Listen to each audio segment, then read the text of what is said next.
Hello, welcome to the video. Today we will learn how to add column gap in Funnelish.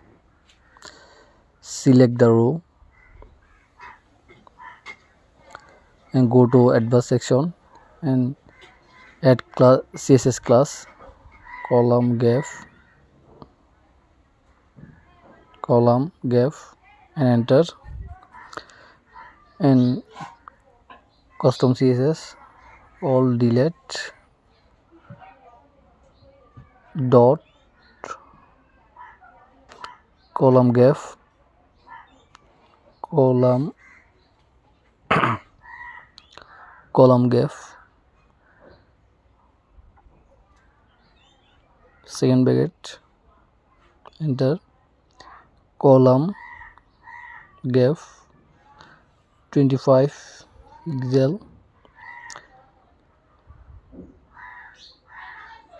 important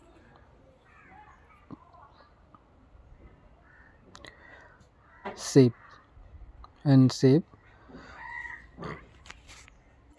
and also this section automatic more responsive.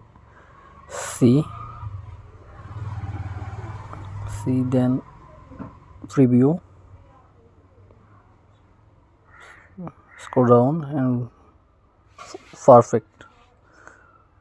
See, you can easily add column gap in Funnelish. If you need any help, please comment. Thanks for watching.